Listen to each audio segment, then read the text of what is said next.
What kind of economic systems are best at allowing us to exercise the fact that we are created in the image and likeness of God? Now keep in mind that if you take tiny steps towards any goal, it's just a matter of when you're going to reach it. Scarcity is the first lesson of economics. Now, the first lesson of politics is to forget the first lesson of economics. If you don't provide real, actual value to people in exchange for the money that you're asking for in return, you will lose over time. We can see the economy as a social web that God has created for people to serve each other with their work. We have the Word of God that provides for us a foundation for knowledge, for truth, for beauty, for goodness, for dignity and value in human beings. We have the Word of God that provides for us things like this. Ready? Thou shalt not steal. Ethics on the legitimacy of wealth and entrepreneurship individually. Secondly, post-millennial eschatology, that is, the kingdom of God expands across the earth before Jesus comes back in final judgment.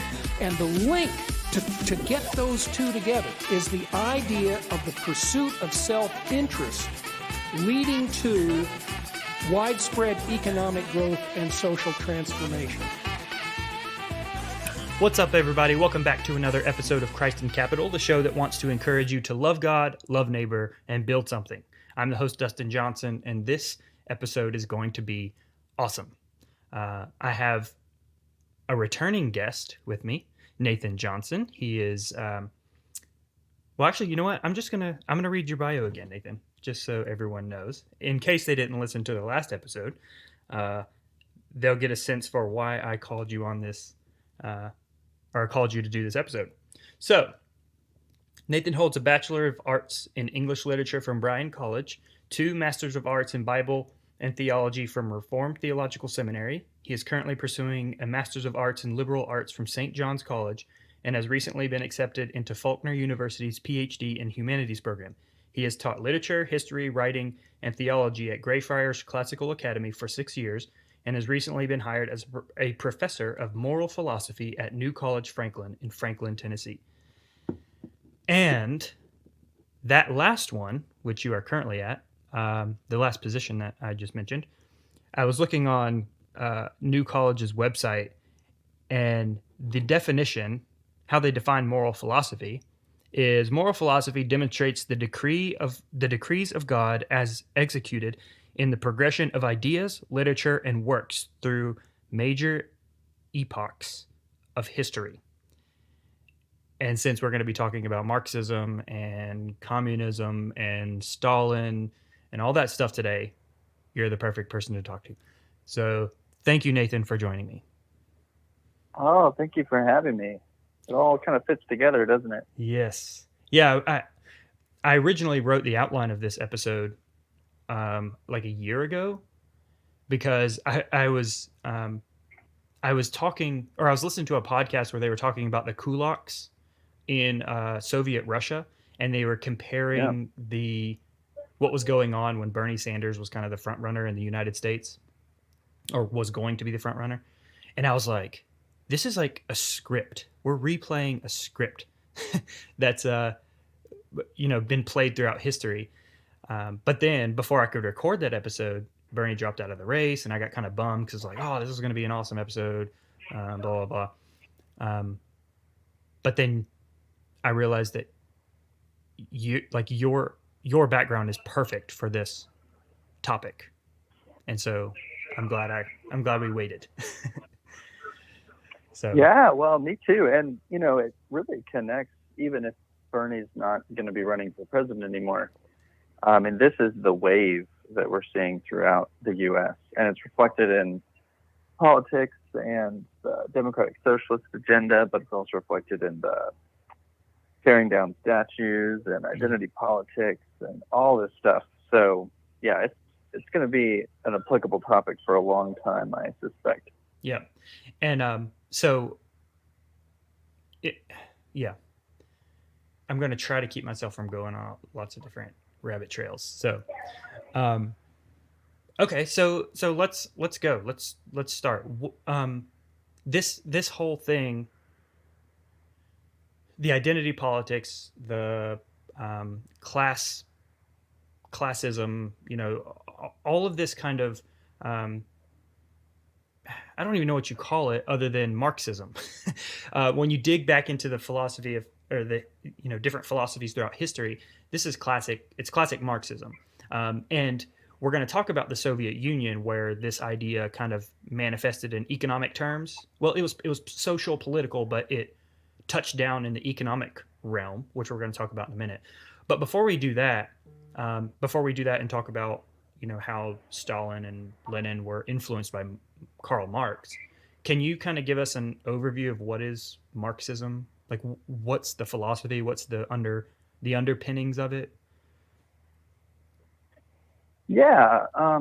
So in brief, which is tough because it's a complex philosophical system, but in brief, it's built on a kind of a materialist understanding of the world and society. So it kind of rejects religious narratives, and it looks at society particularly through the lens of class. And essentially, Marx's idea is that that you can kind of break up society into two groups. You've got the bourgeoisie who oppress the proletariat or the working class. And this is kind of based on a couple of different ideas. One is that since he's a materialist, that commodity is kind of the basis for human society and relationship. And then when he looks at commodity, he says that commodity isn't just products, goods, and services, but it's actually primarily labor. That labor is the kind of the bedrock of society's commodities. Yeah. And of course, it's the common worker who provides the labor, but it's not the common worker who gets the profit from it. And in fact, in his kind of view, the bourgeoisie, the employers, as it were, they benefit the most when they can extract the most labor from the working class for the least amount of money. Mm-hmm. And so this leads to all sorts of applications that that we see. We could talk about later about like the rise of labor unions and the idea of kind of publicly owned business and things. Yeah. But for him, he wasn't even necessarily laying out a plan of action as much as trying to lay out kind of a historical view of what he thinks would probably happen, which is that bourgeoisie is going to exploit the proletariat so much because capitalism is based on exploitation in his mind. And it's going to rise to this level where you're going to have uprisings, but not just local uprisings. You're actually going to have uprisings across the world. Yeah. And this is necessary. These sort of conflicts are necessary in order to lead us to a greater utopian socialist vision, where by the end of it, he envisions that there will be an abundance of resources, and that technology will have been developed so much that everybody can live by the famous motto, to each for each according to his ability, yeah, to each according to his need. Yeah.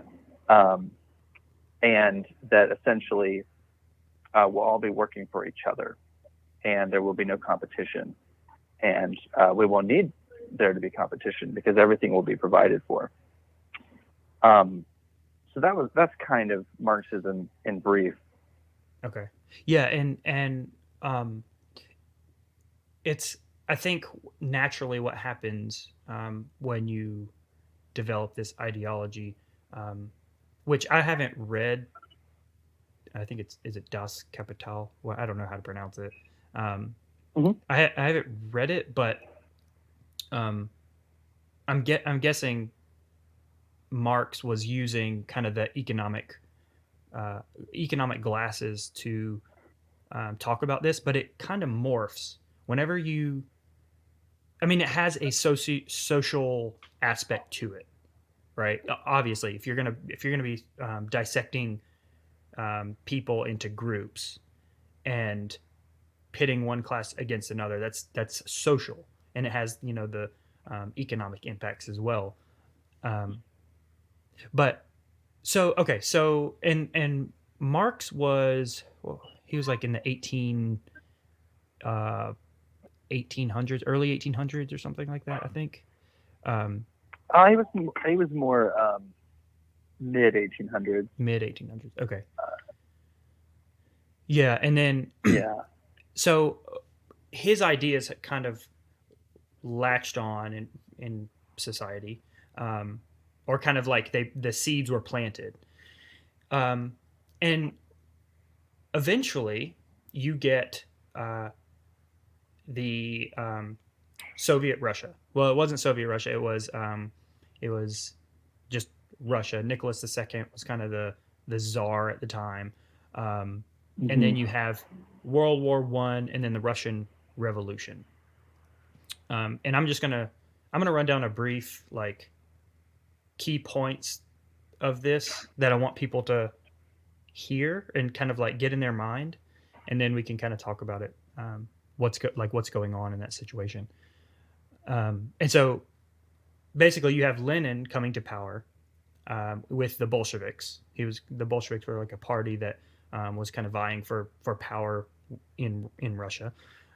Lenin comes to power, and he is influenced by Marx's ideology. He thought that they could create an ideal society as long as you could distribute things evenly, and capital should be distributed. I'm guessing he latched onto the from each according to his ability, to each according to his need. And so that was his idea. Communist society, let's make it equal. Let's kind of like make it good for everyone, which sounds good. Sounds like a good idea. And then he puts in these economic plans where you have these. Well, first of all, let me step back. Leading up to this point, you've got this tension in the what they call the proletariat class, the kind of working class. You have this tensions where certain peasants in this class were able to work their way up, and they were able to buy themselves a piece of property, a piece of land, maybe a cow, and were able to hire maybe a worker to help them farm. They were essentially farmers. And then you've got the other side of the class, which were just workers that were working for, the wealthy or whatever. But this wealthier peasant class got deemed the term kulak, which was a derogatory term, which meant, I think essentially it just meant like crook or exploiter or something like that. And Stalin kind of used that division, and he said, okay, he basically he said that all economics was a zero-sum game. If they have gained anything, it means that they took it from somewhere else, right? A +1 for this person means a -1 for this person. Zero-sum game. And so that was kind of the fundamental ideology. And so people started seeing these kulak, this group of wealthy peasants, and they're like, wait, they're doing well. Like they're successful farmers. They're creating grain that's like they're able to provide grain that in excess of what they need. Like they're successful. They're good at what they do, and they're for all intents and purposes wealthy. And Stalin says, the reason that our economy is doing so bad is because of them, right?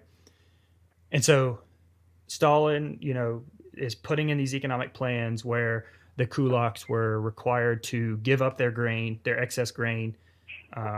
He kind of reverses course on that and puts in a new economic plan that says, basically, kulaks, you can keep the grain that you make, but if you sell it for a profit, it's got to be taxed, essentially. And so, it's still not a really good situation. And then Stalin dies in 1924, I think. And all without going into a whole bunch of details, Stalin comes to power. And Stalin does away with, I'm sorry. Lenin dies. Lenin dies. Sorry. You were talking about Lenin, not Stalin earlier. Yeah. Okay, so everyone go back. I was talking about Lenin, not Stalin. Okay, up until this point, Lenin dies in 1924, and then Stalin comes to power, and he basically does away with Lenin's plan, where the kulaks could keep their grain and sell it for a profit, and then they would get taxed. And he basically says, we're gonna collectivize everything, and so he sends out people to go and take the farmers' assets, their barns, all this stuff. But one thing that I thought was really interesting was that during the time of Lenin, Stalin was actually one of his like higher ups, and he was head of the newspaper. I think it was called Pravda. And the Soviet newspaper, I can't, I don't know for a fact, but I can't, I have to believe that Stalin's influence, or his, I guess Marx's influence on Stalin didn't come through what was being pushed out in the newspapers. I just have a feeling that probably came out in his newspapers. And Marx, like we were talking about, was all about, the oppressed versus the oppressor. This class versus that class. And so I just kind of picked up on that, and I'm like, I have a feeling that the newspaper was probably some sort of propaganda piece to kind of get the society kind of warmed up to the idea of communism and all that. So, and during this whole time, when Stalin declares the dekulakization, which is the term they give to the people, or to them going out and taking all of the kulaks' assets. Stalin actually does have propaganda going out. Like he has, I heard in Alexander Solzhenitsyn's Gulag Archipelago, he has this. He talks about how like they would have these movie theaters that would play these movies where kids are like glorified, and they're like raised up as these like superior citizens because they turned in one of their parents for keeping grain that they weren't supposed to, like keeping like excess grain. And so these people are getting these things where, getting this messaging where it's like, hey, we're all in this together kind of thing. If you turn in your parent because they're not obeying the collective group, you're kind of like the hero, and I just see all of that messaging coming through in what we're seeing today in our culture. You see the class warfare, the kind of seeds of class warfare, and that's kind of I think that's kind of a hard term to use, but like we hate rich people, right? We hate wealthy people because they're doing well. The famous phrase is eat the rich. We use in the media today, we use the term greedy capitalists so often. Millionaires and billionaires are a bad word. So Nathan, if you were, I don't know if you teach that era of history, but what kind of things would you pull out from that? Like what would you highlight? How would you kind of like address this whole thing? Right. Well, I think I'd want to break it down into a couple different kind of forms of analysis. So first, you kind of have to deal with the fact that we're looking at an ideology in practice. Now, as long as an ideology is just on paper, like what Marx was doing, you can always always imagine how it might work out, right? Just given the perfect circumstances and the perfect people in power, this could work out really well. And I think that's why this sort of Marxist ideal, even though it shifted some over the last 140 years or so, or no, probably about 160 years, it still captured the imagination of a lot of people. Yeah. So you have to look at the ideology in practice in order to see if in the real world this can work out. So you look at Russia, and I want to go back to Russia in a second and look at the Kulaks more, because I think it's very informative. But you look at Russia, you look at China, you look at Cambodia, you look at Vietnam, you look at North Korea. You've got very different cultures, some considered Eastern cultures, some considered Western cultures, different languages, different history, different everything. And it's been tried to varying degrees. And it's not only failed, but it's resulted in the deaths of tens of millions of people. Yeah. Just to add a little nugget into the story that I said earlier, after Stalin issues the dekulakization, it resulted in I think they say 3 million successful farmers, kulaks, being murdered or killed. And then because he had gotten, this is I think is morbidly funny, because he got rid of the successful farmers, there was famine. Right. And millions upon millions of people died because of that. So yeah, Go ahead. Sorry. Right, exactly. So, right, if you zoom in on that, I think you see symptoms of a entrenched disease in Marxism, which is, okay, so the fundamental narrative is there's inequality among the classes, and that's a product of oppression. Yeah. Now, you would ask the question then, okay, what's the goal? Well, we would want the lower classes to kind of be raised up economically, raised up politically, so that they're on kind of an equal level, right?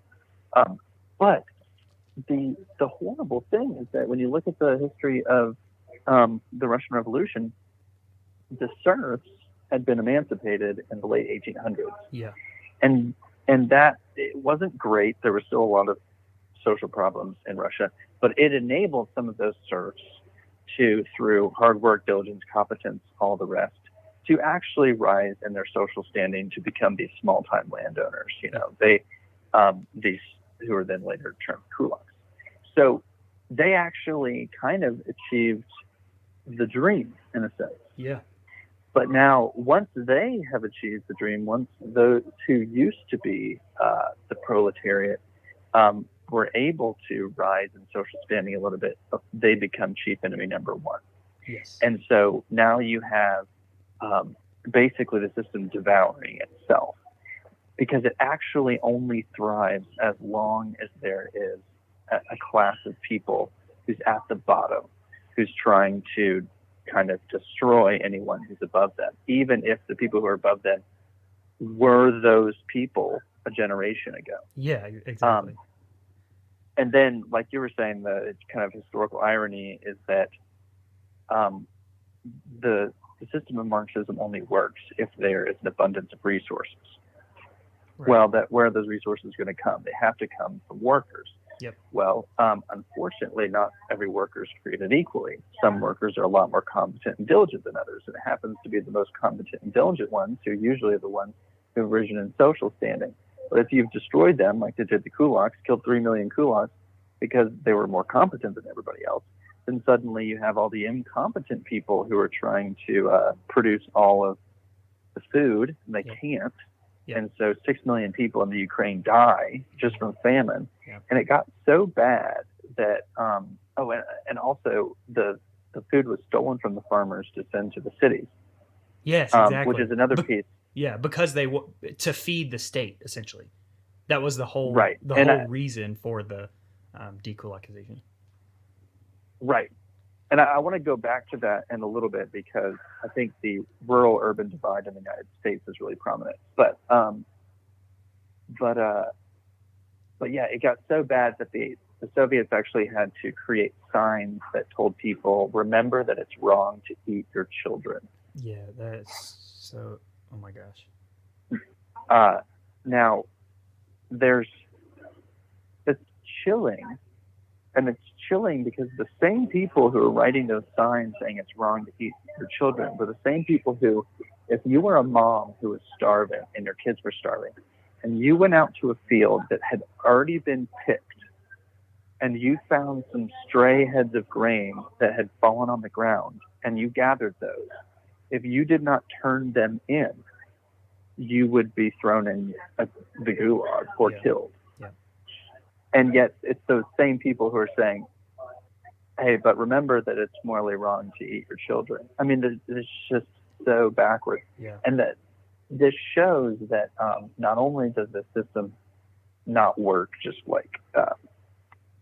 practically it doesn't work, Yeah.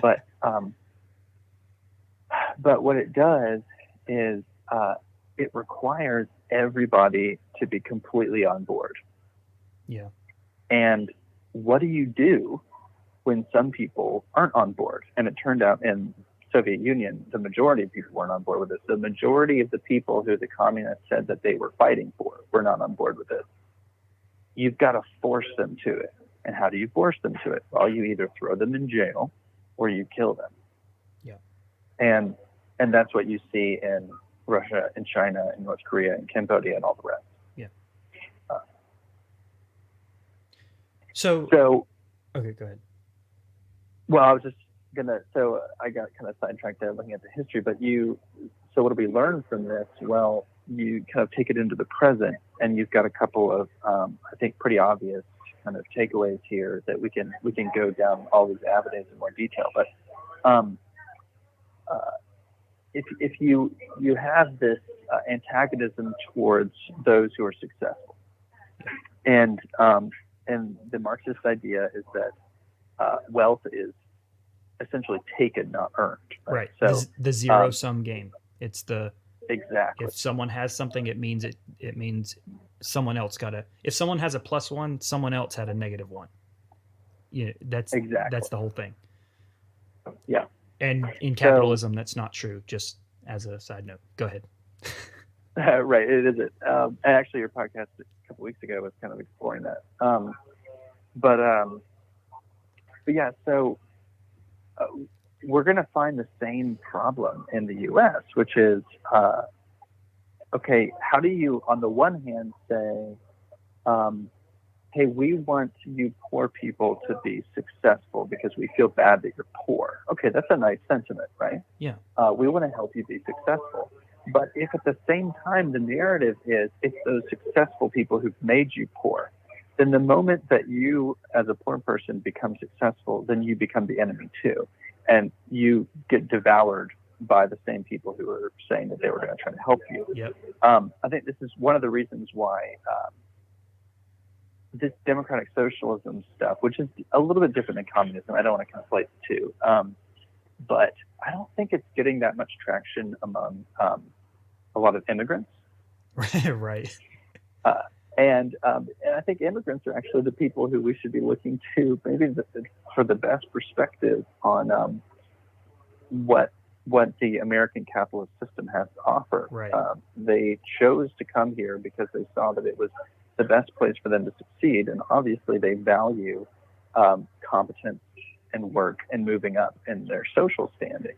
So for them, this whole system is not very attractive because they will quickly become kind of the enemy. Yeah, like your goal.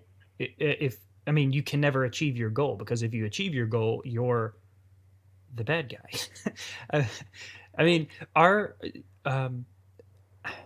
I don't want to call Americans privileged because that term is loaded these days, but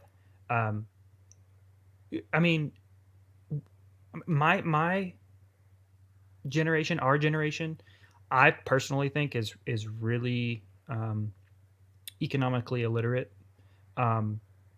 We think that products just create themselves. Like we have this, infinite supply that just makes itself, and we should be able to distribute these things to people who need it, just willy-nilly, right? Disregarding the whole like supply and demand thing. We can't just create. Resources don't just create themselves. People have to create them. Like that's the whole idea of it. And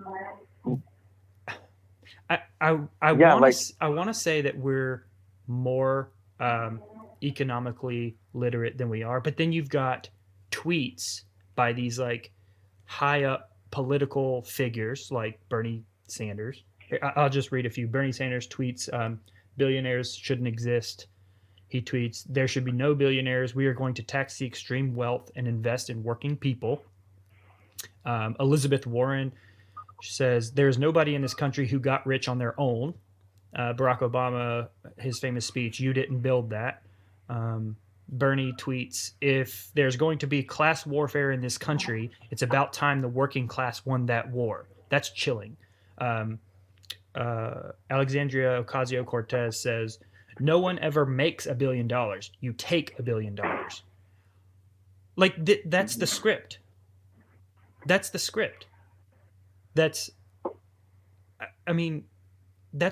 what you see in all these different countries. In Russia, you don't, if you have it, no one ever makes $1 billion. You take $1 billion. That's the ideology summed up in like one tweet. Right. Yeah. And unfortunately, it's a great simplification of something that has a grain of truth. In that, it, obviously, worker exploitation happens. Right. It's not everywhere. It's not ubiquitous, but it does happen. Mm-hmm. Obviously, companies are designed to make a profit. There's nothing wrong with that. But one of the ways you make a profit is to keep your margins as big as you can between what you're shelling out to your workers and how much money you're bringing in, right? Yep. But the workers are doing the same. The workers are doing the same thing. They're wanting to get as much money as they can for as little work as possible. That's the natural flow. Right. Exactly. It's on both sides of the equation. Right. And but it's not so simple as the workers are powerless. Every employer is trying to exploit them. And wealth is only ever inherited or stolen. And I think that's kind of the idea. But if you look at somebody like, look at Jeff Bezos, who, he's one of the richest men in the world, and he started out with an online bookstore out of his garage. Yeah. Okay. He did not inherit the wealth. Right. He also didn't get it by immediately exploiting his workers. If he had tried to do that, then his business wouldn't have gotten off the ground at all. And actually, for a while, he was like, Amazon was kind of known as a place where you wanted to work, and also it had great customer service. It treated its customers really well too, and that's why everyone decided to start shopping on Amazon. And then Amazon, ended up quickly becoming the platform for selling pretty much any product because everyone wanted to buy from Amazon. Yeah. Now, that doesn't mean that all of Bezos's business practices right now are pristine. Mm-hmm. No businesses are. But you can't easily fit Amazon or Bezos into the simplistic narrative of he's a multi-billionaire because he took that money from other people. And in fact, he's employing a lot of people who, if you ask them, would you prefer to work at Amazon or would you prefer to not have a job? Well, obviously the fact that they're still working at Amazon shows that they would prefer to work at Amazon. Right. So anyway, all that is to say, I don't think it's good for us to turn a blind eye to the fact that there is some inequality, some I hate to use the word oppression, but definitely some mistreatment that goes on in the sphere of business, like in every sphere. Right. But you can't reduce it. And I think the irony, of course, is that the people saying these things have never been a part of the working class. So, Bernie's been a career politician. AOC was born like 3 days ago. Yeah. So, these people have been making money through taxes for most of their adult life. They have not been part of the working class. They actually make their money off the backs of the working class. Yep. Which is different than employers, because employers are actually giving their employees money. Bernie Sanders is not giving anybody money. He's just taking your money through taxes. So, I find it's typically aristocratic, white. Well, and I don't really want to get into the race thing, but wealthy elites, liberal elites, well-educated people who keep saying that they're on the side of the working class, and it just makes you wonder, how much real work have you done, and how do you really know what they're going through, and why don't you join them if you love them so much? Right. Yeah, and it's, it's like the overarching, like in our society right now, in the economic sense, the overarching theme is the when you look at society through the lens of oppressor versus oppressed, you naturally are going to fall on one of two sides: collectivism versus individualism. Collectivism is like, the state should take and reallocate accordingly. Individualism is individuals own property, they own the means of production, and they should be able to do with their property the way that they see fit. Why do you think we don't see these patterns? Or why do you think it seems so obvious? If you study history, it seems so obvious that we're falling into this. We're falling for this again. Why do you think that's not why do you think we don't see that? And we don't, that's not part of the major discussion. Do you think people are just we're reactive and we think about the here and the now, and we're just looking for the immediate solution, and we're not looking at the trade-offs? What do you think is going on? In that sense, are you asking why don't people see that what's going on today is just kind of rehashing the Marxism of the 20th century? Yeah, I think there's probably a couple reasons for it. One, if you have rejected the grand narrative of Christianity, Judeo-Christianity, or other forms of religion, they give you kind of a holistic view of how to live your life, including what to do about suffering, what to do when you actually are oppressed, what to do when things aren't going your way, what's the meaning of life. If you've rejected those things and you're a materialist, then you don't have that many options. If you're looking for kind of a holistic system that's going to define how you and society should live your life. And I think that's one of the reasons why Marxism has been so attractive. Because it recognizes, okay, if you assume there is no God, there is no afterlife, there is no meaning to suffering, there's nothing good that can come out of it. Mm-hmm. And life is really just, life and relationship and society is really just a power struggle between groups and systems and individuals. That's what you think. Yeah. Then Marxism says, okay, well, all that's true, but you can create a society that will make it better for you. and it will hurt the people who've been hurting you. So you have a promise of justice and retribution. You have a promise that your life can get better, that oppressors will be punished, and so on and so forth. So it gives you kind of an attractive narrative. And unfortunately, because Marx himself and the other kind of socialists around Marx's time, they didn't give a fully fledged, like, how do we go about this? How do we make this happen? You basically can just get an endless amount of attempts to make it work. And there's always this hope that maybe this time it'll work. You know, and that's what happens with democratic socialism, is the idea of, like, okay, well, it's not going to be Marxism. Okay, we're not going to have, I'm in the airport. We're not going to have a military takeover, right? So, you know, military takeover is out. Instead, it's going to be democratic. So we're going to vote for it. But of course,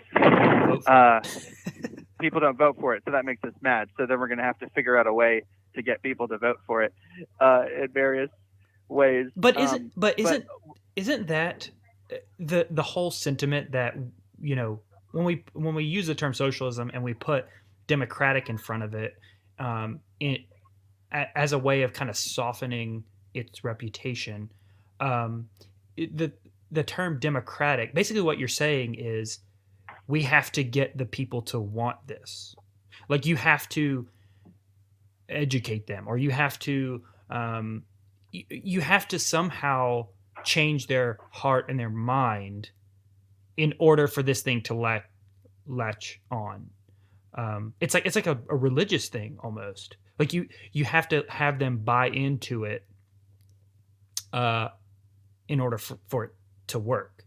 If it doesn't, then, I mean, if you don't, then you're just left to, like you said, power struggle.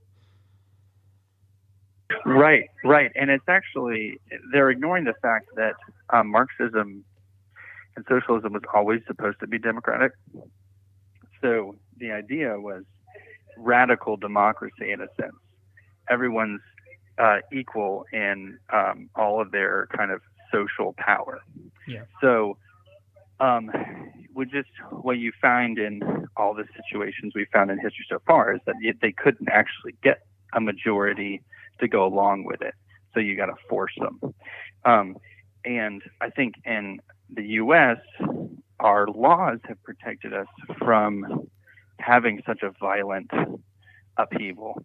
But all that means is that the attempts to make this work now become more social, like you were saying. So education, or protests, or all this stuff. And we can get into how we got from Marxism to identity politics and stuff. But you have, social media platforms that are steering people to only one kind of interpretation of events. You've got all of this social pressure, even coming from businesses and toward businesses.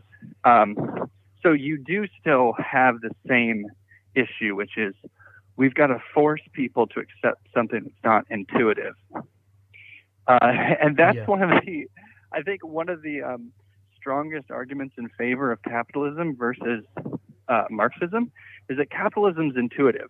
And there have been forms of capitalism throughout all of human history, not the fully fledged democratic capitalism of the Enlightenment. But you don't have to read a bunch of books in order to become a capitalist. Right. It just makes sense. But you kind of, but you have to be re-educated in order to become a socialist. And I think that's telling. And so I think what we're seeing here in our American society is without military force, we still got to force people to get on board with this agenda. Yeah. And man, I think you're kind of already hinting, or kind of like kind of expressing this kind of sentiment, but are the people who mediate our knowledge. I heard a guy say the other day that we live in an era of mediated epistemology. So the things that you know are mediated to you through a screen. They're doing a really good job of crafting the narrative that they want you to see. Like if you wanted to start a Marxist revolution, our social media owners have the tools to do it. Like they have the tools needed to make this thing latch on and start going. They don't have the tools to make it actually work, but they have the tools to influence a culture to turn a blind eye to capitalism or demonize capitalism and glorify Marxism, so that they can kind of get the match to light the starter, I guess. Right. And can I just say, this is kind of a soapbox for me, but how destructive the concept of utopia has been. I think if I was to point to one philosophical idea in the Enlightenment era that has been the most disastrous, I would point to the idea of a utopia, which is kind of ironic because utopia means no place. It doesn't exist. And I think, yeah, right. And I think people lost that. You had all these Enlightenment writings where basically they said, well, what if we envisioned something, similar to, Lenin's, John Lennon's Imagine, imagine there's no country. Trying to make that the new national anthem, I think. Is that how? What? Yeah, right, exactly. Which is the worst song ever. Anyways, go ahead. Well, but unfortunately, this is how living in the real world works, like how you make your life better. You get a good grasp on history, the way things have been. And then you get a good grasp on what your current situation is. And then you take certain values that you've derived, could be through your religion or through experience, through tradition often. And then you say, how can my life be a little bit better, given the context of the past and given the context of the present? And if it gets a little bit better, I'm satisfied with that. And the hope is that then it'll be a little bit better for my kids, and then a little bit better for my grandkids, so on and so forth. Yeah. And then every now and then, there's this spark paradigm shift, and things as a whole in society get a lot better. Okay. And you see that through various times, throughout history, that there's this big leap forward. But for most people and most times, it's these small steps forward based on their understanding of history and their understanding of the present. Well, that's not how we operate now.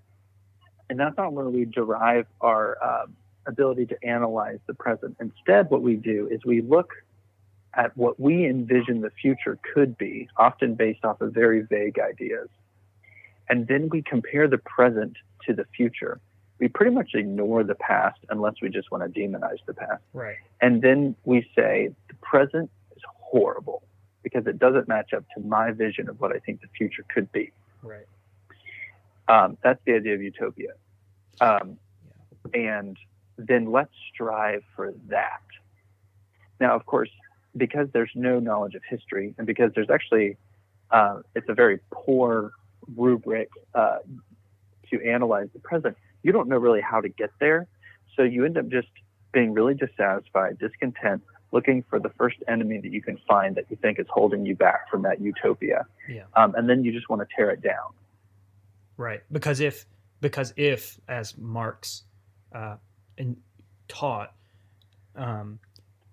history or reality is just an infinite struggle between power. It's an infinite power struggle.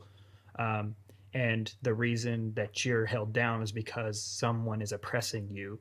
That's how you have to do it, right? And you mentioned this, or you kind of said this earlier, but I don't know what, I want to kind of clarify what you meant. You said Marx was a materialist. Now, when you say that, are you talking about in the like philosophical material naturalist sense? Or are you talking about, were you saying like economic, he was thinking in material, like materiality terms? I guess both, but I was mainly focused on, he is a naturalist. Right. Was he, so was he metaphysics was materialistic. Yeah, that's what I thought. Was he, I don't know when Charles Darwin came to, when, I don't know in relation to Marx's time. Was he after or before? I think he was after, wasn't he?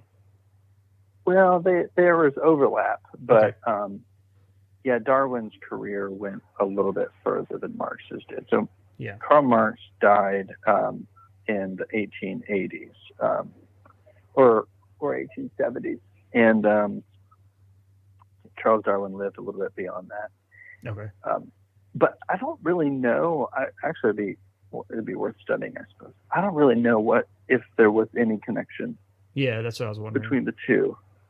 Though, you've also got like Freud in the mix too. So these kind of lots of different thinkers probably influence each other in some way. Right.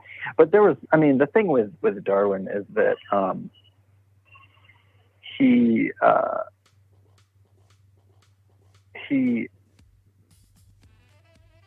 was focused on biology. Right. But the kind of the materialistic, naturalistic view, kind of philosophical view of the world had been around for a few centuries, and it had really gotten going in the 1800s in Germany. And you got like Nietzsche, and, right. So he's not really the culprit. Okay. That some people want to make him out to be. There's a lot of naturalist scientists who build a lot of their thought off of Darwin, but philosophically, Darwin's not really a culprit of much of anything. Okay. Well, so the reason I asked that is because Marx was, functionally, I think he was like an atheist, right? Or he had a sense that, like, I don't know what his religious status was. Philosophically. Marx? Yeah. Yeah, he is essentially an atheist. Yeah. And so, and the reason I wanted to highlight that is because it makes sense, right? If there is no justice ahead of us, there's no governor of history, God doesn't exist, and you've got this idea floating around in your head that the world is just a infinite power struggles. You've got to take the reins if you want something to happen. If you want your things to go your way, you've got to be the one that gets the reins and can steer, essentially. However that manifests. Mm-hmm. When you break it all down, in some way, you've got to get some influence and some power. However that comes about. So right. I think this is a perfect transition into the discussion that we're going to have about critical theory, intersectionality, identity politics, that kind of stuff. Let me just cut it off here, and we can pick up on the next episode. Yeah, great. So thank you, Nathan, for joining me. This is awesome. I hope people start to appreciate history. I hope they listen to this and they get that spark of, wow, this, ideas, philosophy really makes an impact in the today, what's going on today. So thank you so much for coming on. Hopefully you had fun. Oh, absolutely. Thanks for having me on again. All right, everybody, go like, subscribe, listen to the podcast, leave a comment, help us climb the ladder, the social media algorithm ladder. So until next time, go love God, love neighbor, build something.